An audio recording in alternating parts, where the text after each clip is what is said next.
Thank you for joining us wherever you are. This podcast episode is brought to you by the Old Ways Actual Play team. This actual play uses the Coriolis rules by Free League Publishing. This actual play is performed by adults and contains adult themes. Strong language, powerful factions, and adventures across the third horizon await. All content, including names, places, events, companies, and etc., which may bear resemblance to entities living or dead, is strictly coincidental. My name is Michael Diamond, and for tonight's game, I will be your storyteller. Thank you for joining us again on another episode of the Old Ways podcast. I am your storyteller, Michael Diamond. My pronouns are he, him. We are back with Children of the Periphery, and I welcome you to our season 1 finale on the Old Ways podcast. At the top of the show, as we'd like to thank you, the listener, and especially you, the Patreon supporter. If you've not had a chance to check out what we have to offer, you can on patreon.com/theoldwayspodcast.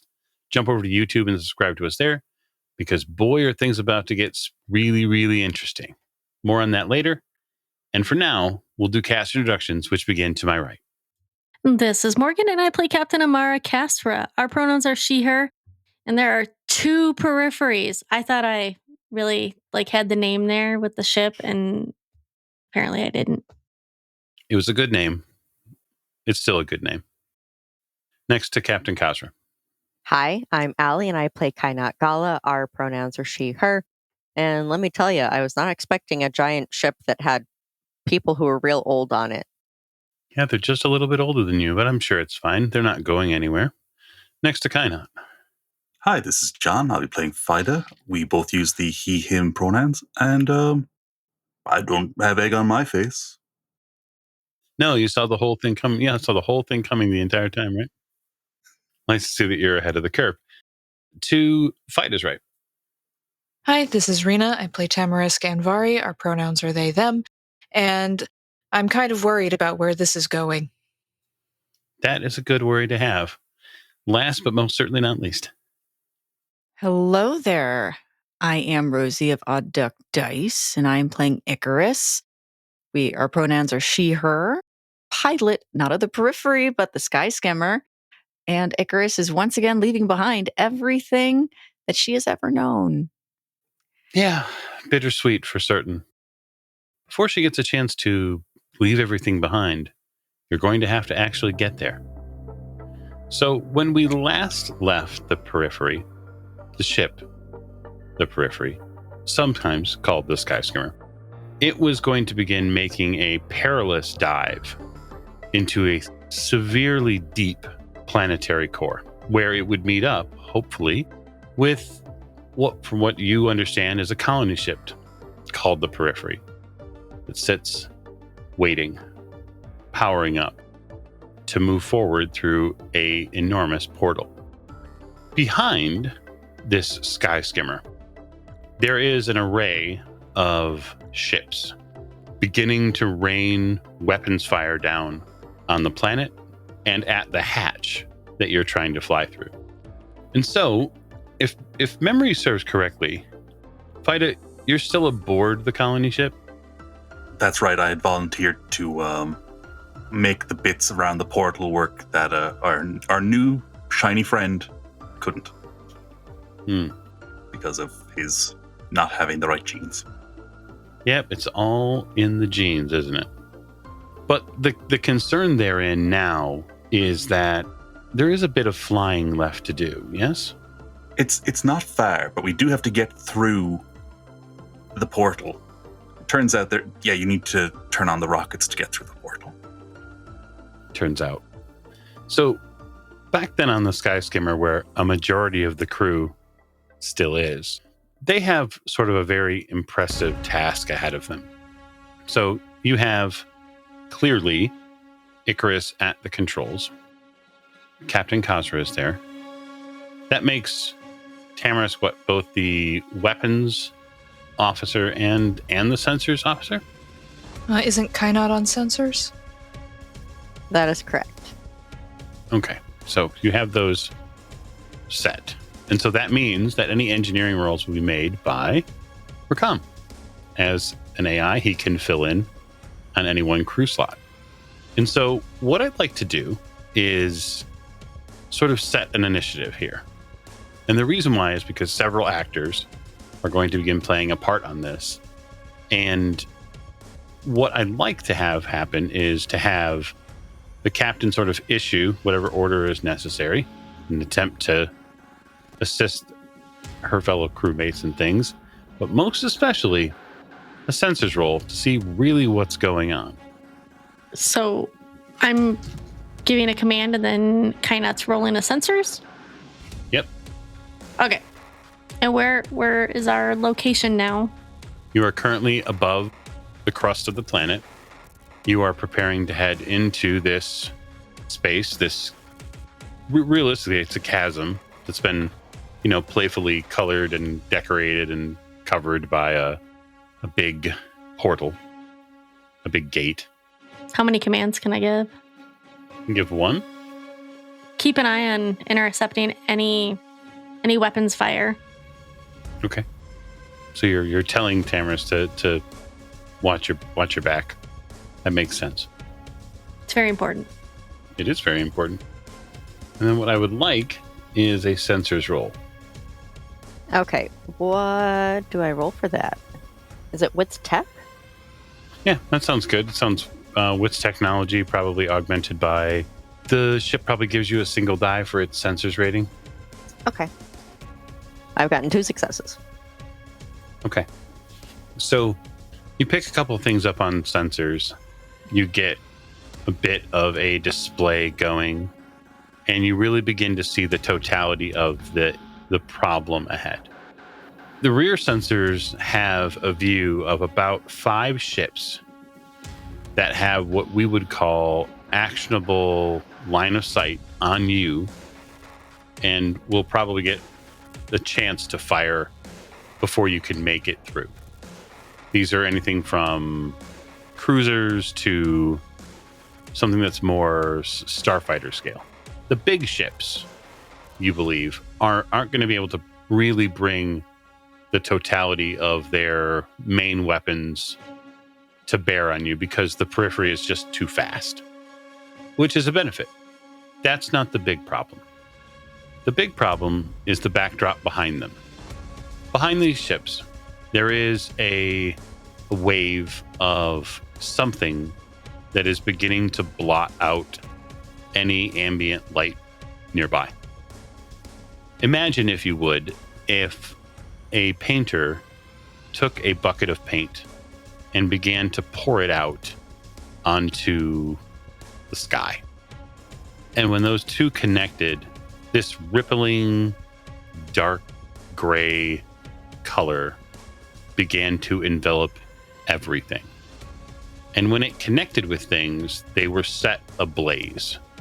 And so that when this energy, at least that's what you think the sensors are picking up, connects with the dim bulb, which is the sun in the Zamusa system, it burns the sun out of the sky as even the stars catch fire. The color and the energy ripple matches what you have seen on sensors logs inside this ship when the crew has taken passage through unstable wormholes. And so as you dive for this opening, being chased by any number of ships, the darkness between the stars has arrived. And so now we just need a pilot roll. That's all we need, Icarus. I'm sure it'll be fine.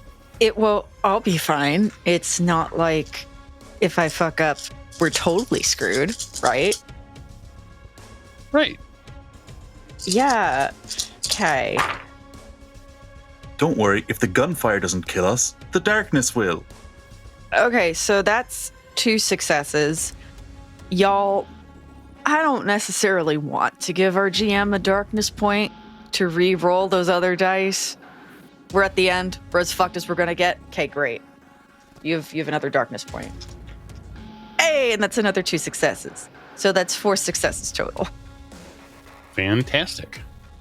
So you meet the requirements to make the maneuver. 3 minimum. The additional 1, what it will do is it will hamper one of their attack rolls. Okay, so I'm going to make a couple of rolls here, and we're going to see if any of the potential attacks can come to bear on the Periphery, or Skyscammer, as you might want to call it. So you have a couple of attacks incoming. We'll need to deal with them. Can someone tell me the armor of the vessel? The ship has armor 5. Okay, so the first attack, the armor soaks the incoming blast. So you get hit by what you believe is some sort of ranged pulse weapon. You can tell because it tries to fry some of the ship's electronics when it gets hit.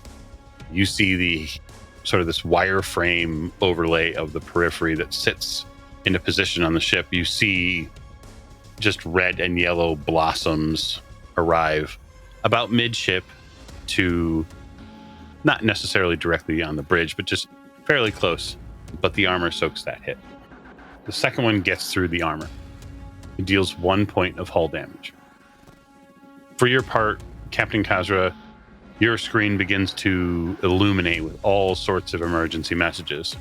Coolant leaks and, armor breaches. And you can hear Rakam, like in the background, cursing. He's very upset. Rakam, status report. We're being hit. Obviously. Thank you. I would say increased engine output. Okay, increase engine output. Okay. So Rakam will take his held action. He will overload the reactor to generate more energy for you. This allows during the upcoming, the next piloting phase, it's going to give Icarus more energy to engage in evasive maneuvers, especially like the one she'll need to roll to likely get into the hole. For you, down on the colony ship, John, Vida sees a lot of this beginning to happen because the surface of Zamusa is covered with a ton of essentially environmental sensors. And for him, it very much is that sort of paint bucket analogy where you can see this goop descending, like atmospherically. And you also watch it beginning to consume the ships that are in orbit. Yeah, Vida is just seeing a nightmare playing out in real time, and that's terrifying. He just turns to Alton and he's like, well, Doc, I don't think we brought that. Don't think that was on us. I don't think it is either, but it gives us an opportunity. Yes, I think definitely incentivizes us to speed things up. What do you need me to do? In the forward command deck, there's a series of controls. They're going to allow you to manipulate part of the portal controls at range. It's a fairly simple, rudimentary process. It's a remote management of some arms that are used to engage and start the portal process and then move it into position. I think it will give you enough of a link to be able to do, sort of makes a strange hand gesture, whatever it is that you need to do. Fight is like, that's actually pretty much how it goes. Yeah, I don't really, I just do it and it works. All right, I'm going to get up there and I'll talk to you over comms when I'm in position. And he just kind of looks and he's like, yeah, I'll figure it out. Just going to march off. As you're marching off, you hear the alert that there has been a destabilization of the planet's magnetic field. You've got to use this while there's still a planet around it to stop the stuff from getting in. I don't think I've ever been on this much of a time crunch before, but, I'm going to do my best. Indeed. Okay, Captain, we're going to come around to the top of the round. Do you have any issuing orders for your fellow shipmates?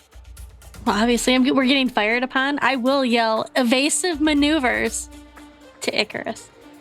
Okay, so this is going to grant Icarus a bonus to their evasive maneuvers and to attempts to break any enemy lock-ons, which is really good. It's at this point the ship will work to try to repair any hull damage. That's a roll that Rakam can make. only Rakam had gotten a success. If only. So this will bring us to pilot phase.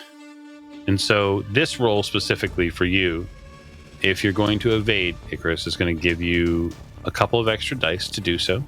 But I'll allow you to be as creative as you'd like with your evasion. You could technically evade into the portal breach and try to break line of sight that way. Although it would be somewhat of a tricky maneuver. If only there was a daredevil pilot on this ship. I mean, that is 100% kind of her entire concept. Her name is literally Icarus. So how many extra dice do I get to do the stupid? Is it 2? You get 2, yeah. Okay. All right. So the captain shouts at her evasive maneuvers, and she shouts back, "What the fuck do you think I've been doing?" Fuck yeah. That is 5. That's pretty fabulous. So I'll take the critical.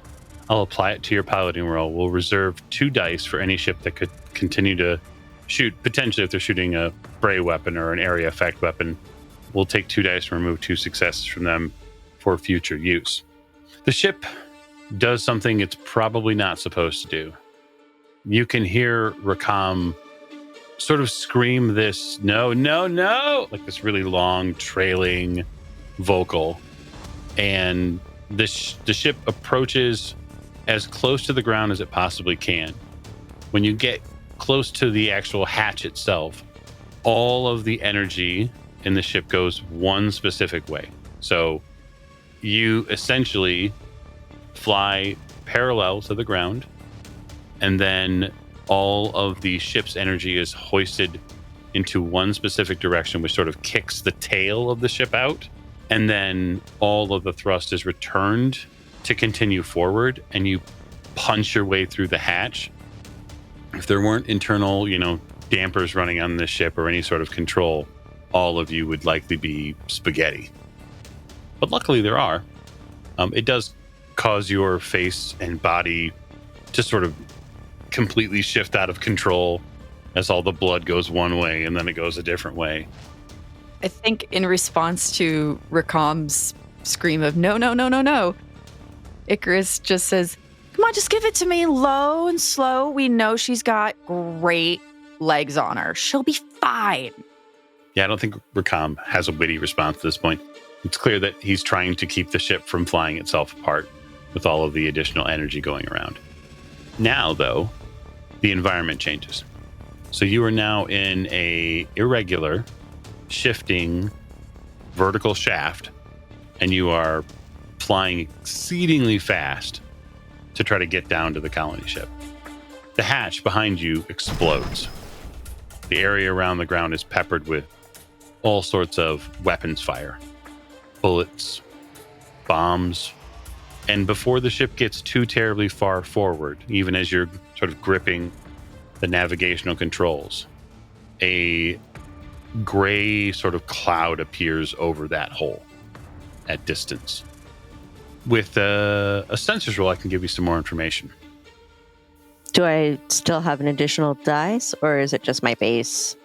It's just your base now because the die that you would have had is being used by Rakam to try to save the ship. Just one. So 1 is really all you need. The last look at planetary and external sensors that the ship has based on the line of sight and some of the other factors is that part of that main battleship is beginning to get eaten away at. Your pursuers are beginning to lose a majority of their forces as this darkness falls on Zamusa. Not a sinister, dark as space darkness, but a lighter shade of gray that begins to cover the planet and its people. And it is clearly beginning to get drawn into this vertical shaft that you're flying down. Another klaxon alarm goes off for you, Fida, as you reach those controls, and it alerts you that the containment in the tunnel mouth has been breached. Fuck. That is really bad for me. I have to work fast. Fida, as soon as he gets to the station, He's just like, all right, I've used long distance manipulators before. How complicated can it be? He just kind of looks at it and looks at the portal, and he's like, it's a good thing I know more about this than anybody else in the galaxy. It's very reassuring. Yeah, so the manipulators are, there are 4 distinctive handles. They actuate left and right, both in the same way and in opposing ways. So basically imagine 2 handles in front of you, like if you were driving a forklift of some sort. But then there are extra handles. You're not sure what those are for. After testing and pulling on a couple of them, you realize that some move these manipulators backwards and forwards, and they move them left to right. And then the others actuate the actual controls about the tightening of them. So yeah, he's just, once he gets the hang of it, he's just like, okay.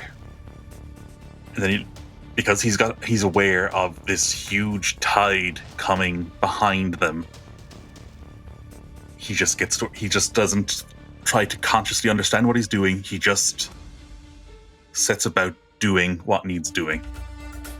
And yeah, he's not going to really understand half of this, but here we go. Okay. I like that. I like you not understanding and just going with the flow. Honestly, it's just a way to live. So for this, well, for you, it's really a series of challenges. So part of this is with technology. And that is you understanding the technological bits of being able to turn the, dials and adjust things. The portal itself has electrical power. That's clear. It's, quote, powered up. But the portal's not active because Alden can't activate it. Yeah, he doesn't know what he's doing. Right. He doesn't have the manual in his head. So that, that's, to be fair to Alton, that's not a knock against him. Yeah, no, guy got really far. Yeah, considering that he got to talk to one of them through a probe. 2 successes. Okay, so 1 is in this case all you need. And that is maneuvering and positioning the arms, the claws, into the proper space to be able to operate the dials. And you are over distance, which means it's going to cause a complication every time you try to use them. So with 2 successes, you'll overcome that complication and then be able to actually begin the process. The other part of this process is not technical at all. It's all done by feel. Would you say almost a mystic kind of feel, or? I would. Yes, I would. I don't know why I even had to ask you that. That's a little weird question. No, I mean, you've seen all the cards I'm playing. So yeah, that's empathy, mystic powers. 4 for empathy, 2 for mystic powers. All right. 3 successes. Okay, so that's a critical success on mystic powers. You begin to dial in this portal. And there are many places that this portal could go. And so I'll ask Vida, what are you looking for? Where are you trying to go? I know that Alton's told me that they all died, but there's so many things that could happen to a species that would cause them to die out, stuff Vida can't even begin to understand, and he knows that he can't understand. He's starting to aim towards the coordinates left behind in the database in his memory. He doesn't fully understand how this is coordinates. It's half feel, half technical understanding of inputting a series of numbers. Yeah. I would just say to you, though, mystic powers is sort of anchored under empathy. So what's the emotional undertone that you feel? One of the crazy things about dealing with portal builder knowledge is that all their knowledge has an emotional print with it. And so, every time he's accessing something for the first time, he's getting a wave of emotion from another species washing over him, and it's very, very intense. However, when he's accessing this 4th horizon, as he's calling it, he feels a mix of sorrow that he has to leave the 3rd one behind, that, it's been lost. But also hope that this darkness is not there, and that is a place where we can thrive. We can hopefully start over, and all the old factions will be gone. They'll recur in a new form. The names will be different, the cultures will be slightly different, but it's a chance to move away from the way the system steps on people here in the Third Horizon. And that's what makes him really have that hope for the Fourth. Okay. You tune the dials with hope.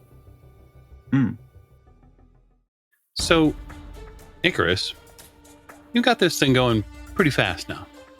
Now, you are hurtling down this vertical shaft.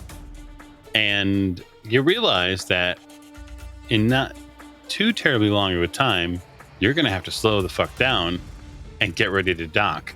Because you can't dock at full speed. That would be really inadvisable. So instead of just hitting the brakes and trying to stop like hard, what she's going to do is sort of try to work a bit of the entropy. She's going to try to work off some of that in like a slow spin towards where she needs to eventually slow down enough to dock and not die. Okay. So a little skimming. Yeah, sure. I think that's an interesting way to explain it. So what we'll say then is that you're going to try to use the entire sort of circumference of this vertical shaft to bleed off some of the additional acceleration, but yet use it to line up or time up a docking maneuver. Yeah, let's go with that. I love it. See how that goes. Okay. That's 4 successes. Okay. So beyond the couple of complications that probably this maneuver has involved, you buy those off essentially, and you make a successful roll. In response, I'll spend 5 darkness points and consume the top of the shaft immediately. And so your rear sensors are now filled with a projectile version of living darkness between the stars cascading down this shaft. I'm going to put a very small timer here for us. Give you, the players, the understanding that there is a timer, but without knowing how much time you have. So you now have a certain number of, we'll just say, actions and or rounds until the entirety of the shaft is consumed and anything in it. But that's a good roll. And so you descend. You pirouette, cascade down this in some devilishly rolling sort of barrel roll maneuver. I'm not necessarily spinning the ship, but really just bleeding off a lot of the extra energy. Another alert goes off for you, Fida, that there is a incoming vessel. I just hope it's the one that I've been planning for. Man, I'm fucked if it's not. At the end of your round, as we'll sort of bring everybody together in rounds, not for any one specific purpose, promise, the portal activates for you. You feel this strange sort of, I don't know, it feels almost like a tarp is taken off a pool. You can feel something which was guarding 2 distinctly different spaces from touching one another has been removed. The word that springs to my mind is skein. Yeah, it's a good word. Yeah, he's just like, oh, the skein's been removed. Doesn't fully understand what that means. He just understands that it's like, oh, that was a protective layer that was keeping this. The word even comes to him unbidden. He's just like, okay, that's what it is. Gotcha. You feel the ship around you begin to move. Slowly, but it's beginning to like release any sort of clamps that it's been, moored to. This ship is getting ready to move and do something. You don't think that you have to continue to manipulate the controls here, but you've never done this before. Yeah. I'd like to reach out to the gate and try and figure out, hey, are you really going to, is this thing really going to explode when we go through? Because I can't let it be open. Yeah, I think I'd give you an empathy mystic powers roll for that, because that's more of like what the purpose is. Yeah. Just to understand, like, is that by design? Is this just the way we've primed it? It's going to go so to stop the stuff coming through, or what? Because I realize I've got a big wave of it right behind me.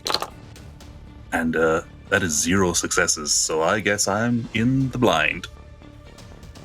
Okay. That's an interesting choice. It's, yeah. Yeah, I think he's just like, I don't know what that means. Some information washes over him and he's like, I don't understand that. That's not a concept. Fuck.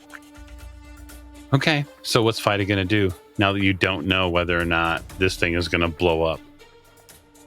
I don't think I can really take the risk that all these people will go through and that this thing is going to come in after them.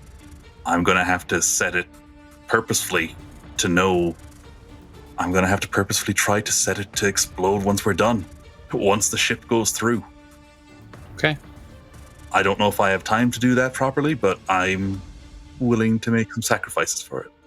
Are you willing to make a sacrifice, really? Because I have one I can give you. What would that be, Mike? Well, you failed the roll, so you could certainly give me a darkness point, and it would allow you to re-roll all your favors. You'd at least get to re-roll, and then you could potentially set it, and then forget it. Just walk away.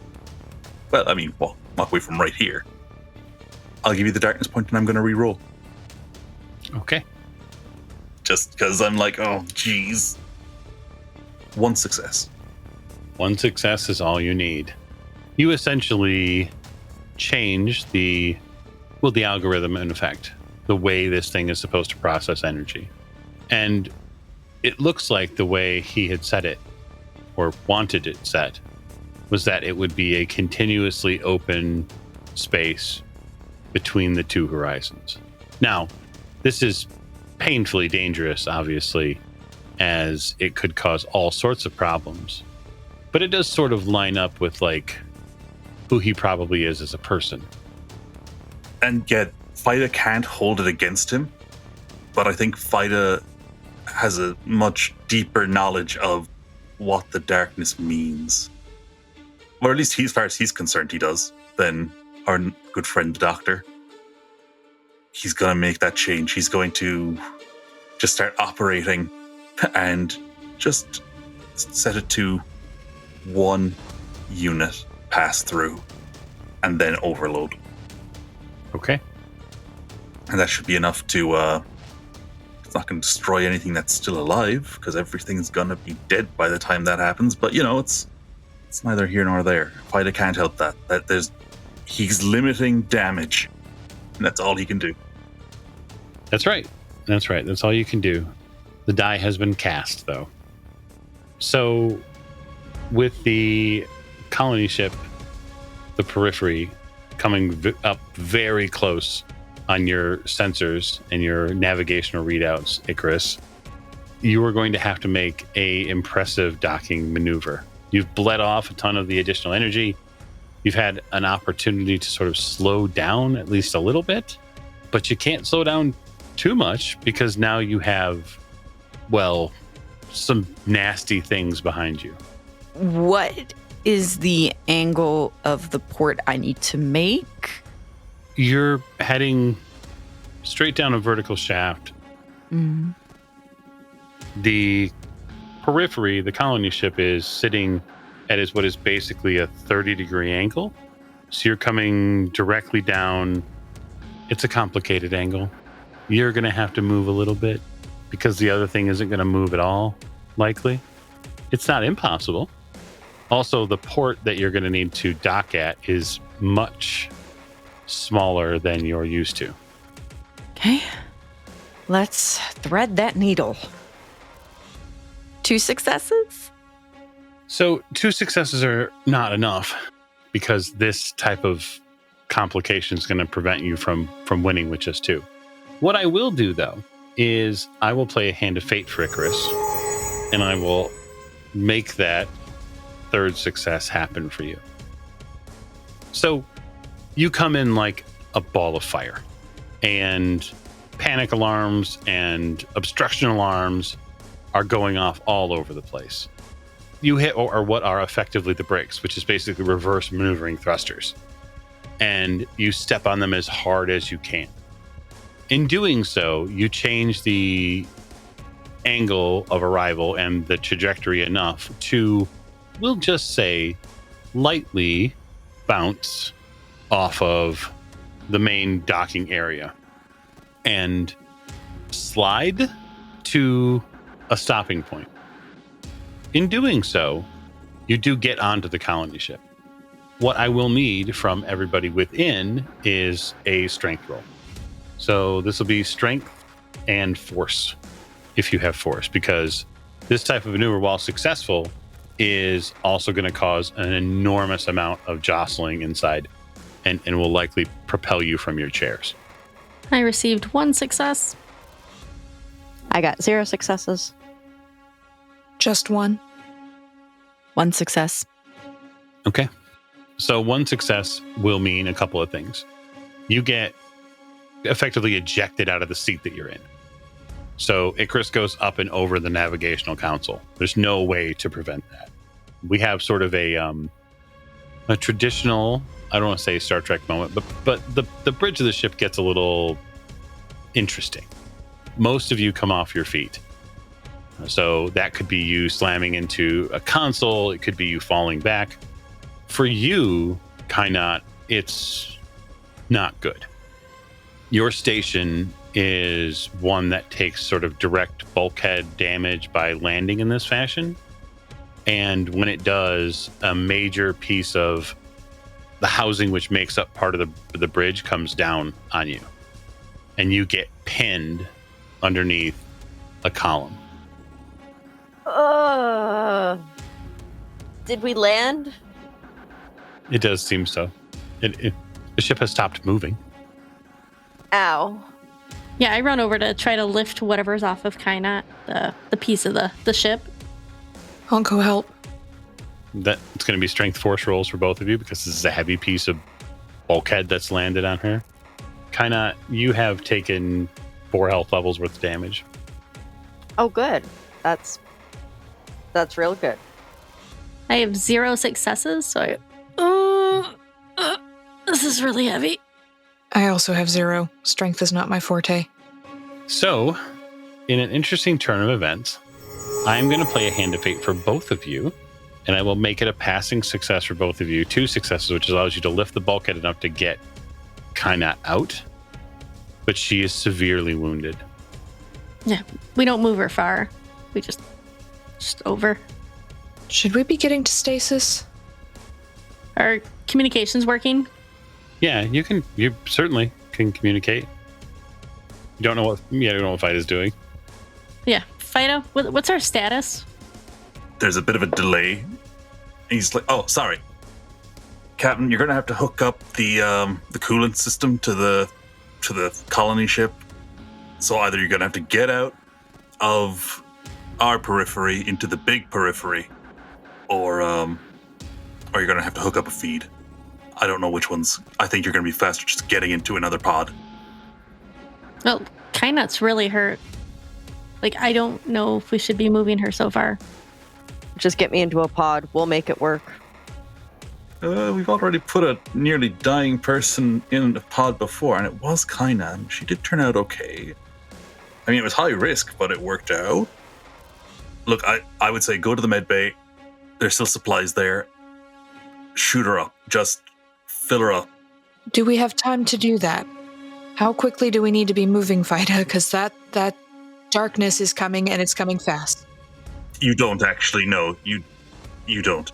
Just go. Just go. That's what I was thinking. We should go. We should go, people. Come on. All right, well, help me lift Kainat, please. Tamarisk. Mm-hmm. You're gonna hoist her and then leave the ship then? Okay, we're not gonna leave her behind. Okay, I'm just making sure. These things are important. Details very important. So the crew of the Sky Skimmer leaves it. The outside picture of her doesn't look so pretty at this point, but did the job. The bay door, which is still open, right, currently, gives you a beautiful angle and view of the vertical shaft being filled with this living darkness. And you can see from this proximity that there are tiny ripples within it. And those ripples look like, imagine a sea of people moving. And as the darkness moves down this shaft, the people churn and move. And there's almost a sound, but it's that absence of sound that chills you. Alton appears near you, Fida, and says, all right, we're shutting all the doors. Yeah. I've set it up. It's good to go. Okay, great. Let's head to the bridge. He explains on the way up to the bridge that the bridge has its own cryostasis pods, like on the bridge itself. And so there's no specific bay for us to go to. Fai just is like, oh, that's great. You guys are going to want to get on the bridge. He turns to him. He's like, our ship didn't have any cryo juice left, so and there's no time to hook it up. So I told them to get out and that we'd find somewhere for them. Okay. Got one badly injured, but I don't know how definite death versus possible death, you know what I mean? Yeah, no, I do. You two head to the bridge, Vida. As you're leaving the ship Icarus, you hear Rakam's voice say, as soon as you can, get me hooked up on the other side and I can help figure out all this mess. Yeah, I'll see you there. Be safe. Yeah, you too. Great. Great job. And she gives a really awkward, lame thumbs up as she sort of finishes stumbling off of the ship. How do you get a feeling from Rakam that he appreciates it? You don't know how you get that. The lighting, there's like a feeling in the air. Yeah, because he's not holographically present at this point. Yeah. So, you carry Kainat onto a series of lifts. It's really two. There's the main one from the docking bay, and then from the inner ring of the colony ship up to the bridge. The bridge is an array of different controls, but it is set up in a roughly circular room. There are 7 to maybe 10 different consoles which have chairs. There isn't a per se like a captain or center chair here. It looks like it's more crew position based than it is to create some sort of centralized pulpit for any one person. But on the wall behind those controls, there are individual stasis pods. And there must be 10, maybe 12 of them available. This is a brutal trip for you, Kainat.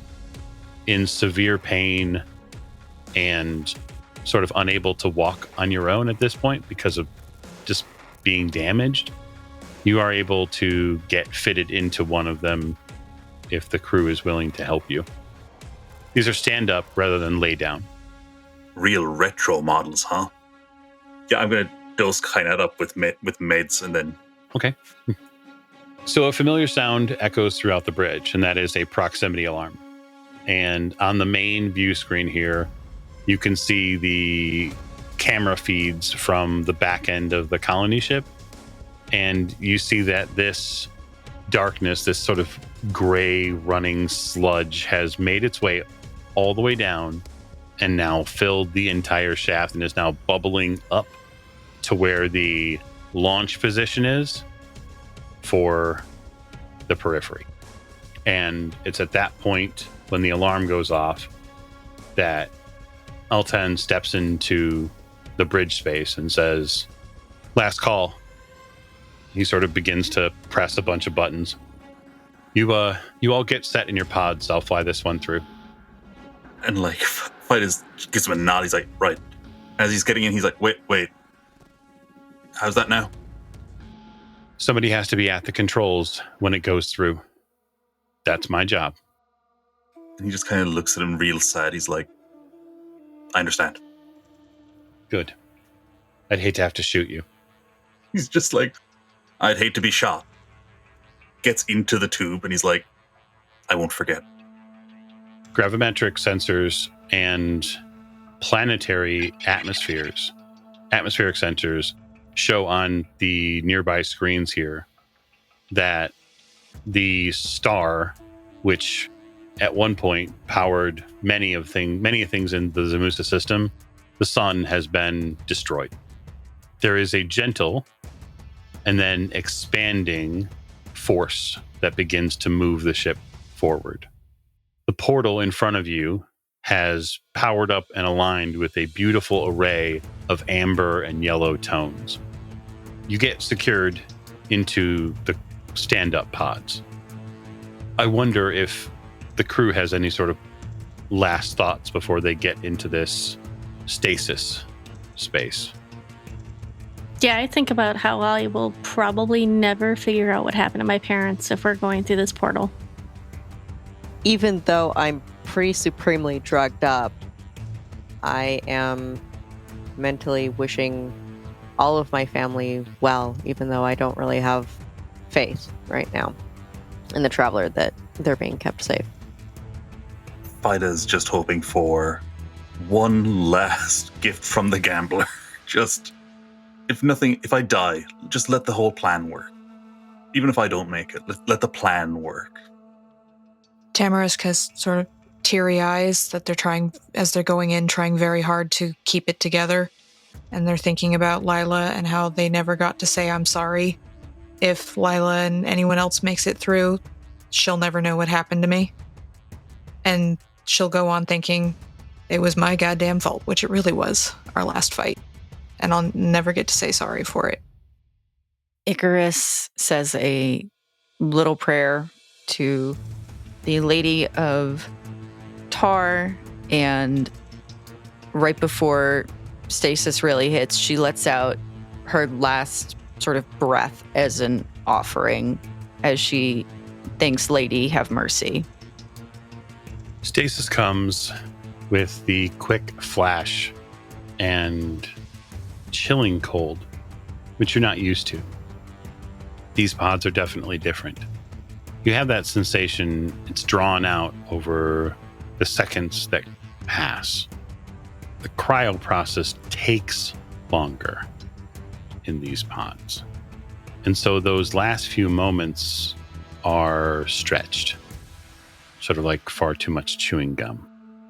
It gives you an opportunity to see several very terrifying things. The ship careens towards the portal. There really isn't a lot of space between nose of this colony ship, this periphery, and the portal itself. But the space where there is, you do see that darkness begin to crowd in and create a veil of shadow around part of the portal. It seemingly tries to leak into the portal itself, that invisible field. When the ship's nose connects with the portal, you and your vision and everything that you know fractalizes. You become a myriad of mathematical computations. Bit by bit, every one of your cells is turned into a sum. That sum is added and collected into a container. Some of you see this as a image in your mind of an ancient being putting little discs, one by one, into tubes. And you collected much like a color palette, one by one. It's a peaceful experience. It helps you to forget about the gray and the darkness between the stars. And in this surprisingly invigorating and almost hopeful feeling at the end, you see a painted image, a bright yellow that streams out of the portal into the space where this massive colony ship once stood. And you watch as these colors eradicate the darkness all the way up this vertical column into this bloom and blessing onto the surface of Zamusa, which cracks like an egg. And then all that is left is the peace in your mind that you have passed from one world to another. And for now, that's where we'll leave the crew of the Periphery until we see them again in a different space and at a different time. I want to thank the cast who so wonderfully joined me on this adventure, and you, the listener, and especially you, the Patreon supporter. I had a fantastic time assisting our crew in building this narrative, and I look forward to many adventures ahead. So for now, thank you and good night.